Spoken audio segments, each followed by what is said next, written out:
ಏನು 5ನೇ ತಾರೀಕು ಜುಲೈ ನಮ್ಮದೇನು ಇನ್ಸಿಡೆಂಟ್ ಆಗುತ್ತಲ್ಲ, ನನ್ನ ಕಾರ್ಗಳು ಅಟ್ಯಾಕ್ ಆಗುತ್ತೆ ಮದ್ದೂರು ಫ್ಲೈಓವರಾಗಿ ಕಾರ್ ಅಟ್ಯಾಕ್ ಆಗೋ ಟೈಮಲ್ಲಿ ಅವ್ರು ವಾಪಸ್ ಇಳಿದ್ಬಿಟ್ಟು ರಾಡ್ಗಳಿಂದ ನನಗೆ ಹೊಡಿತಾರೆ. ಮತ್ತು ನನ್ನ ಫ್ಯಾಮಿಲಿ ಇದ್ದು ನನ್ನ ಚಿಕ್ಕ ಮಗಳು ಮತ್ತು ನನ್ನ ಮಗ ಮತ್ತು ನನ್ನ ವೈಫು ಮತ್ತು ಅಜ್ಜಿ ಇಬ್ಬರು ಬೈತಾರೆ. ಮತ್ತು ನನಗೂ ಮಾರಣಾಂತಿಗೂ ಕನ್ನೆ ಮಾಡ್ತಾರೆ.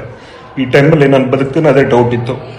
ಅನ್ನಷ್ಟು ಹೇಳ್ಬೇಕಂತಂದರೆ ಆ ಟೈಮಲ್ಲಿ ಯಾರೊಬ್ಬರು ಕ್ಯಾಬ್ ಡ್ರೈವರ್ ದರ್ಶನ್ ಅಂತ ಬಂದು ಪೊಲೀಸ್ಗೆ ಫೋನ್ ಮಾಡಿ ಇನ್ನು 10 ನಿಮಿಷದಲ್ಲಿ ಬರ್ತಾರೆ, ಪೊಲೀಸ್ ನಿಮ್ಗೆ ಹೆಲ್ಪ್ ಮಾಡ್ಕೊಡ್ತಾರೆ ಅಂತ ಹೇಳಿದರು.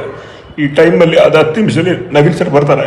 ಬಂದು ನನ್ನ ಮತ್ತು ನನ್ನ ಕುಟುಂಬ, ನನ್ನ ಮಗಳು, 10 ತಿಂಗಳ ಮಗಳು ಮತ್ತು ನನ್ನ ಮಗ, ನಮ್ಮ ಅಜ್ಜಿ ಮತ್ತು ನಮ್ಮ ಅತ್ತೆ ಇಷ್ಟು ರಕ್ಷಣೆ ಮಾಡ್ತಾರೆ.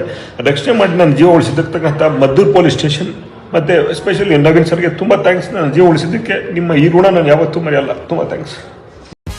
ಆತ್ಮೀಯರೇ, ನಮ್ಮ ಮಾಧ್ಯಮ ನಿಮಗೆ ಇಷ್ಟವಾದಲ್ಲಿ ಮೇಲ್ಕಾಣಿಸಿದ ನಂಬರಿಗೆ ಆರ್ಥಿಕ ಬೆಂಬಲ ನೀಡುವ ಮೂಲಕ ಪ್ರೋತ್ಸಾಹಿಸಿ.